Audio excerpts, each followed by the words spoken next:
Welcome to Sigest, your fortnightly science from the Bioeconomy Science Institute. Kia ora, I'm Dion Mundy and thank you for joining us for another Sigest podcast in our Science Life for Me series. Today, Kerry Templeton is joining us in Tasman to talk about his time in the Bioeconomy Science Institute with a really special focus on hops. Hello, Kerry. G'day, how you going? Good. Let's start with a little bit about you and how you ended up as a hop breeder. Well, where to start there? I was working up in Mount Albert at 2017, been there a couple of years, and saw this job advertised as the hop breeder, and I was like, I love craft beer. I love hops and beer and hoppy beers, and thought, you know what, I'm going to chuck my name in the ring for this and see where this goes. And kind of genuinely surprised, happy, got the job. Been looking for a breeding job for a while and never expected the hop breeding job was going to come up. It really was out of the blue, kind of, and had an interview, really interesting interview. Ron Beatson was there, and me and him went off topic so often. The HR lady had to bring us back on topic that it was just a wicked conversation, and I thought, it's just, this was a phone interview or VC interview, and this is back in the day when, it was only less than 10 years ago, we had CRT TV as the screen up in Mount Albert. I thought, this is just whatever, I'm not going to get the job. And a couple of weeks later, they said, do you want to go down for a second interview, which was not really a second interview, it was making sure I got on with the team, and and here I am. That was pretty much 9 years ago. And what were you doing in Mount Albert before that? So I was working on the kiwi fruit PSA. Hard to explain, actually hard to remember really. I was functional genomics, understand the genetics of kiwi fruit PSA resistance, working with Cyril Brendelows at the time. I think the project's changed significantly since then, if it still exists. So PSA is Pseudomonas syringae actinidia. Yep. And it's a bacterial disease that was devastating the kiwi fruit industry at the time. Yeah. Still is an issue. They're still working on it. We were looking for genetic traits to understand how PSA interacted with the plant and what were the mechanisms that could be used to control it or to be more tolerant. Be more tolerant is probably the best way. Yeah, it's a good way to describe it. Yeah, as a plant pathologist, I'm always interested in how breeders can make our lives easier. Yep. By having tolerance, or in really good situations, resistance, and the rest of the time dealing with the genetics we have and trying to find out some other solutions. Yeah, and that's the thing. I tend to use the word resistance when really it's tolerance. Is a much better word for that. So with hops, are there any disease problems? Yes and no. Worldwide, there is major issues. You go to North America and Europe, they've got downy mildew, powdery mildew, verticillium wilt. I think there's a couple of others they exist, a couple of viroids. There's hop stunt viroid. That's a problem in North America, at least, and then there's possibly citrus bark cracking viroid in Europe, I believe. We have an issue with Phytophthora. Well, the breeding program was started as a Phytophthora root rot resistance program back in the 1950s. And they got on top of it really quick. I don't know exactly the timing because this data is lost to the mist of time, but they took an English variety and crossed to this American variety, North American variety that was currently all the rage in New Zealand, but suffering from root rot Phytophthora issues. And within 1 or 2 generations, had it under control. And now I would like to get a genetic marker for this if we can, and then fix it in all our parental material, so then we have. So you've got the technology now to understand how that resistance works. If you could put that into the breeding program, that would be the baseline. Everything would have to have that and then. Yes, yeah. It would be non-negotiable that they have to be resistant to Phytophthora. There's possibly another disease or two that have effects in New Zealand, but they're not. They're manageable. They're manageable, or they only when they interact with other diseases, or it's seasonal. If you have a certain type of season, this previous season just been, there's one variety appears to have some issues due to, we suspect, a combination of the rain. We had a very wet season. I'm going to say it was a wet winter, wet spring, fairly wet summer until right at the end of summer, and this variety in particular just didn't perform as well as it had. And one of those reasons why they say not to always have all your eggs in one basket. Yeah, exactly. And it's very early days. We don't know exactly what caused this. There's some evidence it's Phytophthora. There's some evidence that it's Fusarium wilt. Could be a combination of both. So my suspicion is it's one of them gets in, weakens the plant, then the other one gets in. Sounds very much, they're the same diseases of grapes that I deal with, and many of the same problems. It's an abiotic stress and a disease, or multiple diseases all at once. Yep. And you have that 1 year where it all falls over and you go, Yeah. And that's something we're working through as a breeding program. Sort of become aware of it, and we're like, okay, we need to make sure we just have this in the background of our thinking with breeding. And I mean, that's one of the things about the Bioeconomy Science Institute is if you need a pathologist or you need somebody else, you can bring them into a program because we've got that breadth across a number of crops. We happened to have Monica Walter on site at the time we found out about this, and I dragged her out into the hops and said, do you mind having a look at these? And it was brilliant having someone else on site, having an expert on site at the time just gave it a lot more confidence that we were going the right direction. Yeah, because when you set up breeding trials, they're not 6-week experiments, are they? No. 3 years in the ground for an advanced trial, and seedlings are in the ground for 2 years. Yeah. So that's our 3 harvests actually for an advanced trial, probably 4 years in the ground. Yeah. And this is what I'm learning about breeding, and I've always known, it takes time, but just how much time it takes and how many crosses you have to do, how much material that you go from these very large numbers down to 1 or 2 that get to that next stage. Yeah. For hops, for instance, this is rough numbers, we would have, say, 1,000 seedlings, and from that 1,000 you'll take 20 to the next stage. That's your cull. Now, pretty quick cullers, some of them are for male, so you don't want them. It's an easy cull. Hops are dioecious, which means they've got male and female. The one plant's male and one plant's female. And so no cones, no hop cones. That plant doesn't even get a look in. They're useful in the breeding side of things, but not in commercial production. So we instantly kill effectively half of them, because half of them are going to be male. And then it's screening. We screen for year. I'll say it how I sort of tell this to anyone. The growers have to want to grow the hop, and the brewers have to want to buy it or brew with it. That is basically yield and flavour. They're the 2 key criteria. Now, everything else is a component of that. There are a bunch of components of that we look at, but as an overarching sort of 2 main criteria is yield has to yield at least enough to be commercially viable, and has to taste, I'm not going to say good anymore, it has to be amazing. Good is not good enough. You've got to be in that top 0.01%. And when you're looking for a taste, does it have to be unique, or does it need to be a certain profile? What are you looking for in a hop taste? So unique is part of it. Definitely, there's definitely an element of unique. High intensity is probably one thing we look for now. A lot of the hops taste similar. I won't say none of them taste the same, but there's quite a lot of similarities.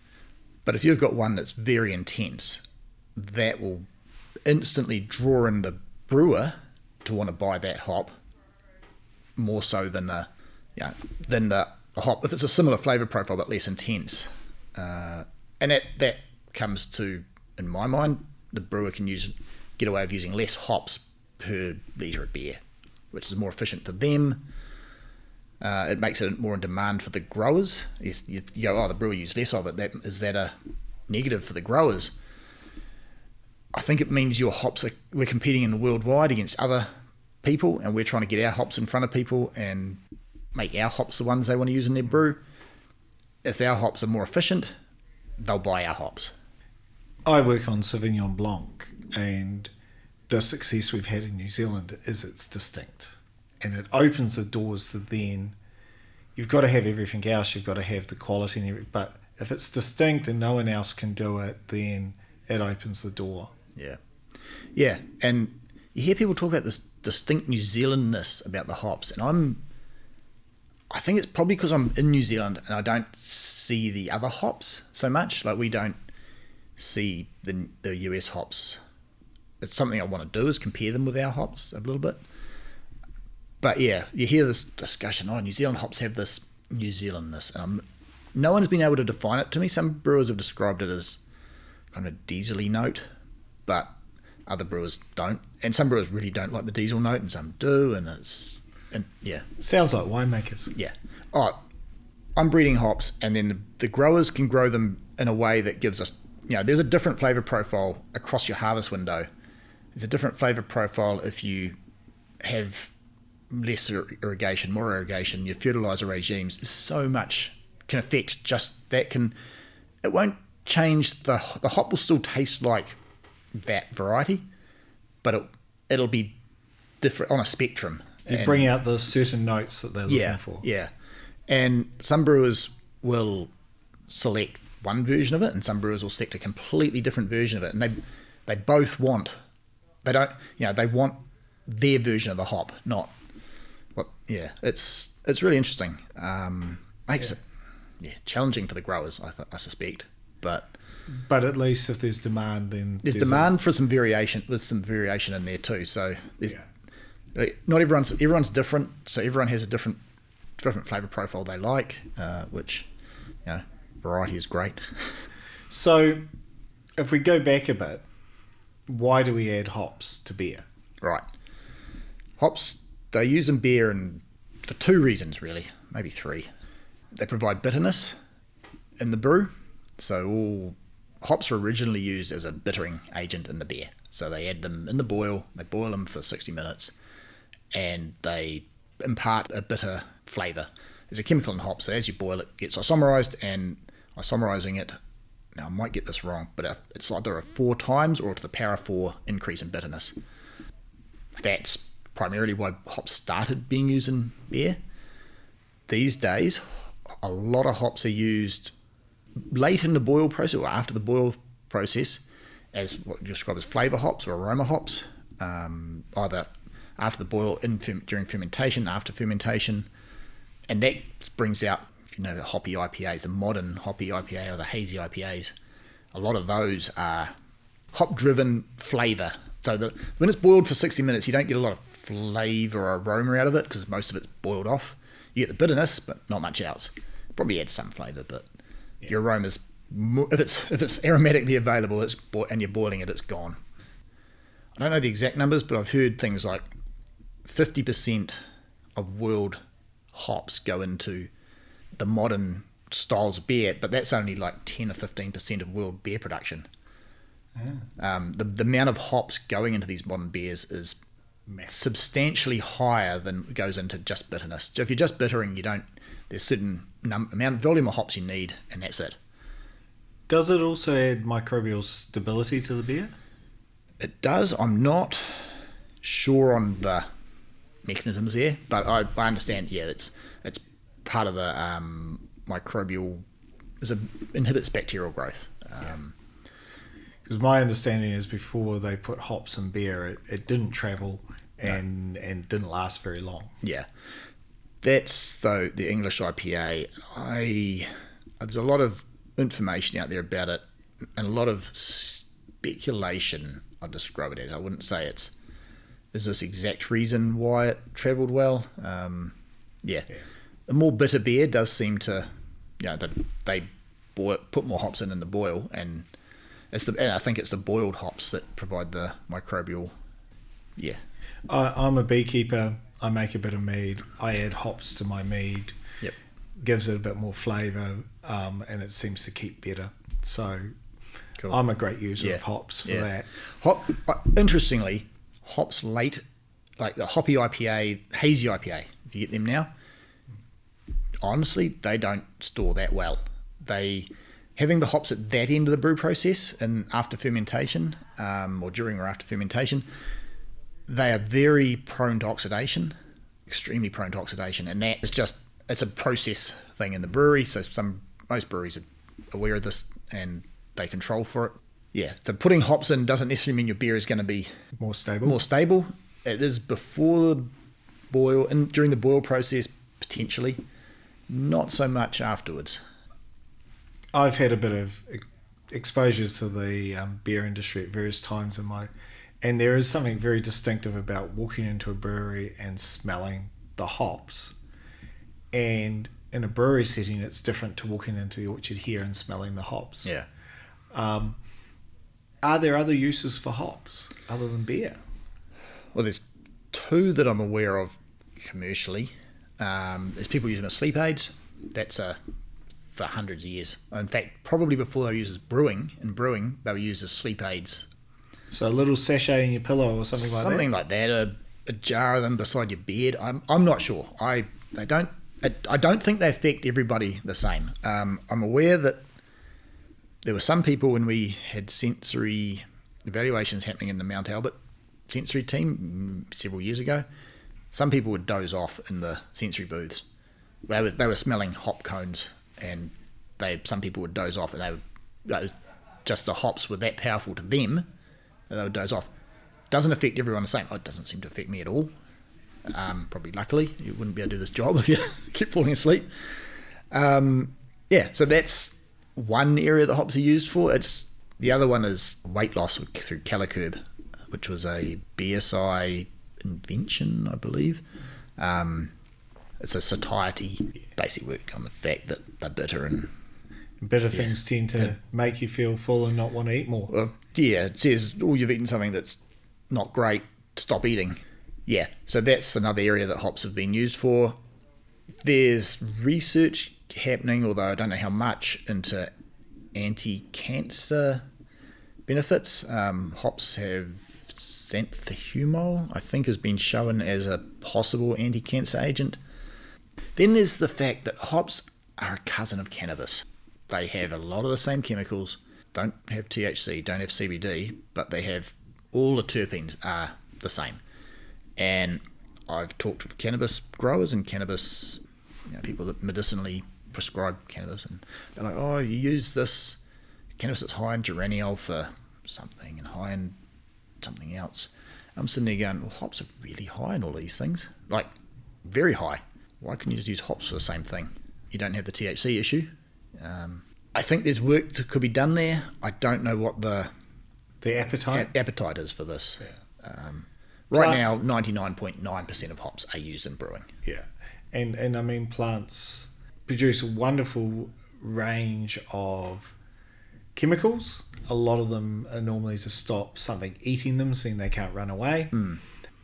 From what you were saying earlier, I imagine that part of the reason why New Zealand hops, other than the distinctive flavour, are in demand internationally is because we don't have all these pests and diseases, and so we're not having to put a whole lot of inputs into producing a clean crop. Yeah. In New Zealand, and I'm speaking for the commercial growers here, very rarely do they spray for anything. The only thing they might spray for would be two-spotted mite, and even that, if things go well, they can use predatory mite, so biological control, and you don't even have to spray for that. Depends on the growers and depends on the location. I've seen some farms where the mites are bad in one area but not another, and they know this, so they can target their predatory mite applications to control it. And that's always the nice thing with being with the Bioeconomy Science Institute is you can pull in those entomologists or those other people to help with the extension work if it's required, but the rest of the time as a breeder you just provide what the grower needs. Yeah.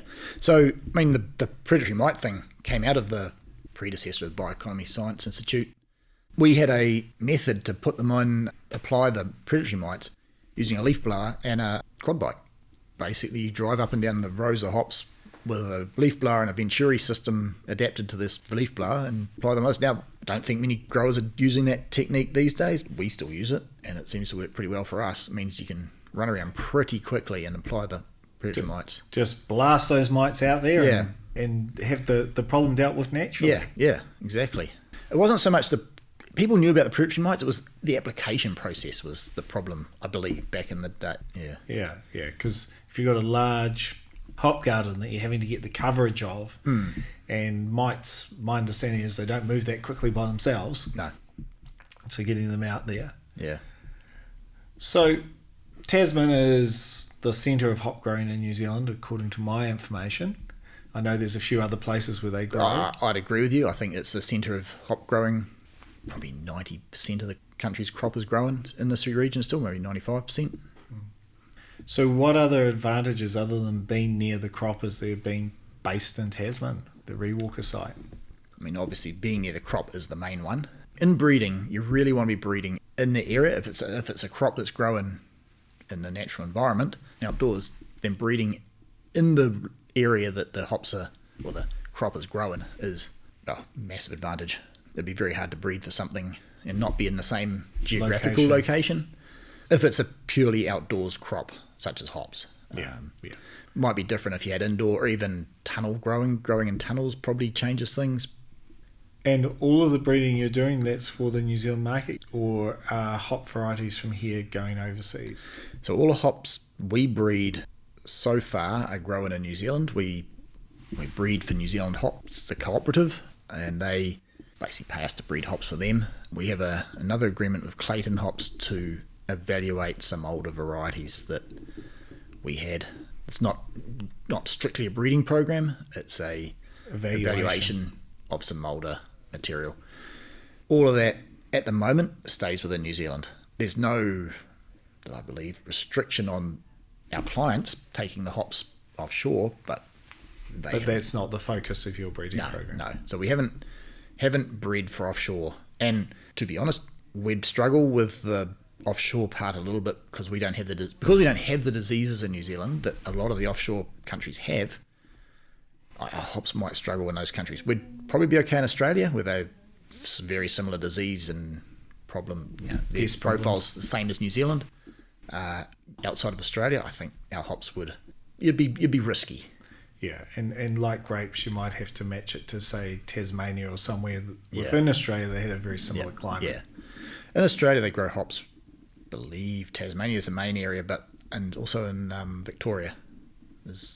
Probably at altitude or somewhere cooler. Yeah, you need a good winter chilling. Hops need a decent winter chill.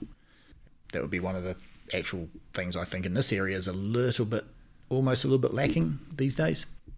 Certainly climate change does come into my thinking a little bit around, can I breed for hops that require less winter chilling?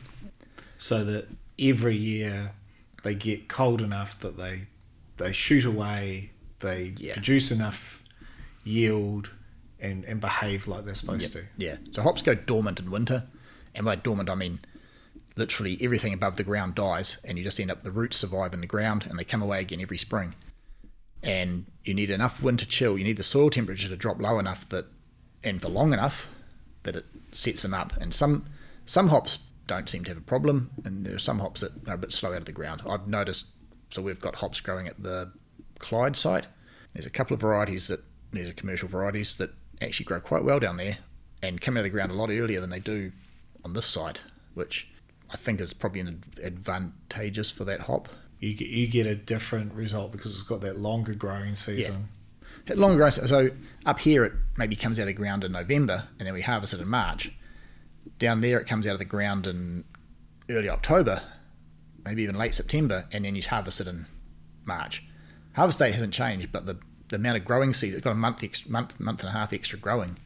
So more photosynthesis, more ability to put energy and resources into its crop. Yeah.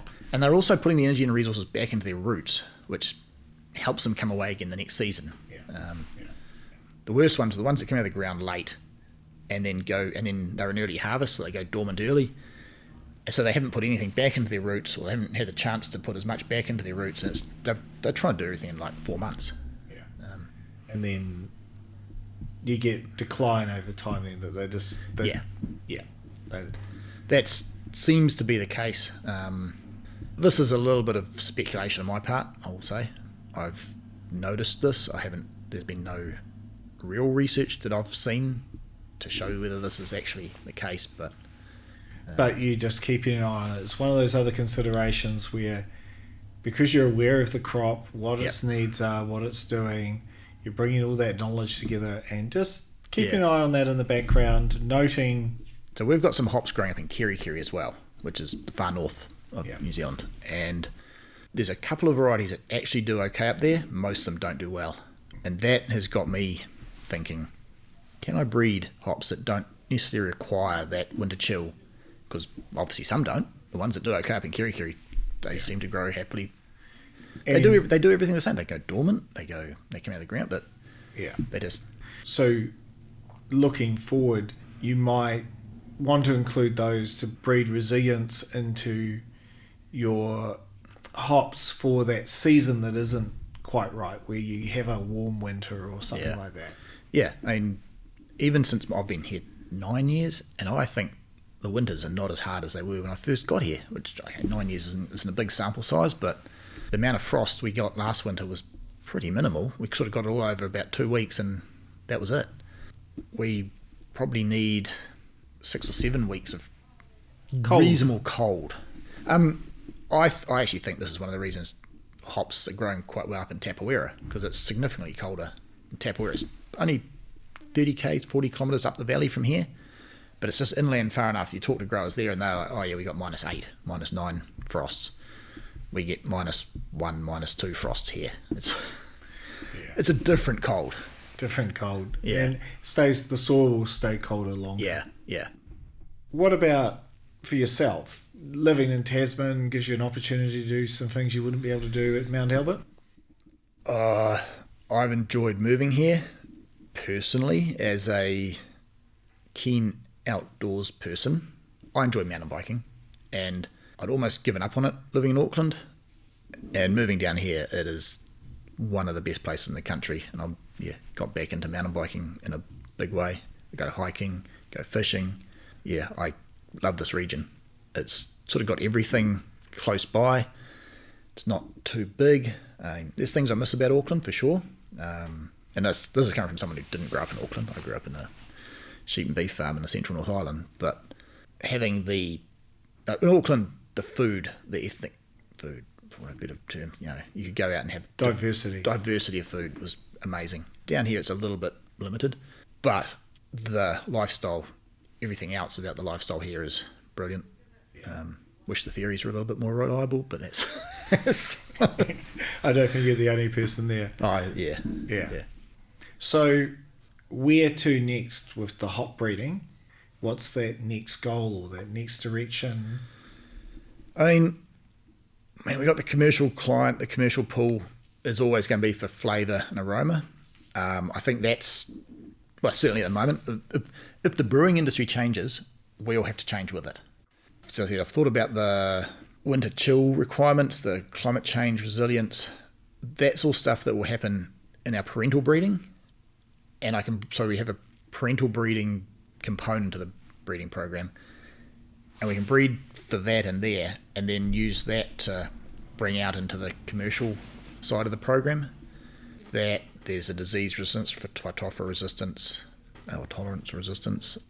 And there's a couple of other little things. Getting some marker assisted breeding, make our breeding more efficient. I mean, at the moment, hops is I'd call it traditional breeding. It is not, we're not a big crop. Some of the other crops, they use markers for all sorts of genetic markers to identify traits, and that means you can be way more efficient in your breeding. But it's also very expensive to develop it in the first place. But the price is dropping due to technology increases, improvements and whatnot. I think we're pretty well close to being able to use this technology in hops soon. We have a marker that will tell us if it's a male, or theoretically tells if it's a male or female hop. It's not perfect by any means. If it says they're female, 80% of them will be female, the other 20%. So it's not perfect. I would like a better one of those. That's all doable with the technology now, and at a lot cheaper price than it would have been 10 years ago. And being part of a larger company with breeding in other crops, does that mean that you've got better access to some of the technology? I know your crop's a bit different in the traits you're looking for, but at least the platforms and things like that? So the platforms are there. that is one of the big advantages of being in this organisation is we, kiwifruit apples, they develop a technology that we can then piggyback on. All of the facilities are there because of these other crops. We can use them. The issue still sometimes is getting time, so getting a person with time to do this work. It's at the moment, I'm pretty confident we're going to have some of that area becoming more efficient. I think there's some understanding the flavour profile of hops, the way the hops interact with the beer, getting some flavour out there will also feature in the future. It's already, so the hoppy IPA space has already been massive changes in what they breed for. It used to be all terpenes, now the thiols are the big thing. The different thiols. Oh, no, all about thiols with grapes. Yeah. So that's the next big area it's been big for 5 years now, 5-10 years. It's just, we need to get a handle on actually can we understand the genetics of these things and then breed for higher levels of them. And it's not even higher levels, it's actually the right combination of all these different flavour compounds, because some of them do taste like, I shouldn't use that word. Interesting, distinctive characteristics. Yeah, that's a nice way to put it. Some of them aren't nice on their own or in the wrong combination. Wrong ratio. Yeah. So is there a distinctive hop profile for, say, low alcohol beer? Not that I'm aware of, or not that we've looked into. That's probably the best way to put that. I've found the higher intensity hops tend to come out more in a lower alcohol beer too. One of the problems with low alcohol beers is they don't have alcohol, and alcohol is one of the things that helps drive the hop flavour. So the hop flavours are soluble in, not very soluble in water. A little bit of ethanol helps solubilise them. That is the challenge. I haven't yet had a 0 alcohol IPA that I'd say is on par with a normal 6 or 7% IPA. So maybe some opportunity there if that continues to be a trend. If that area keeps increasing, at the moment I think it's the fastest growing area of beer, the 0% beers, but it's still a very small percentage of the overall market. But it wouldn't be a bad thing for hop growers if it needed 3 times as much hops to get there. Wouldn't be a bad thing, no. Okay. Well, that's been really interesting. You've told us a lot about hops that I didn't know, and sort of how you got here and how much you're enjoying it, both the region and everything else. Is there anything else you'd like to tell us about? The job itself is brilliant. I mean, this job gives me the ability to do science. I get to work with scientists, but I also get to do commercially relevant work. We've got commercial clients and they've got commercial demands, which I enjoy, trying to meet those commercial targets. The site is a brilliant site to work at. It's not too big and it's not too small, if that makes sense. Like since I've been working here, it's gone from about 30 staff to, I think the other day someone told me we were nearly 70 staff. It's big enough that there's a bit of everything here, but it's not too big that you don't know everyone. You still know everyone and can sit down at morning tea or afternoon tea and lunch and have a chat to someone and pick someone's brain about something.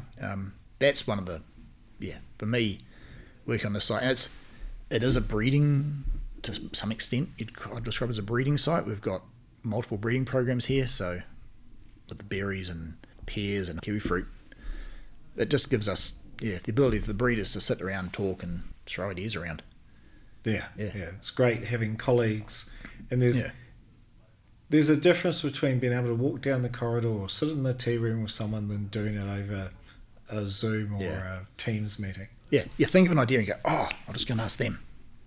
And you don't, if you've got to book a Teams meeting and all of that, it becomes a little bit more tedious. Yeah, there's definitely some advantages to being able to just go, hey, so-and-so, I've got this idea. What do you reckon? Do you think this would work?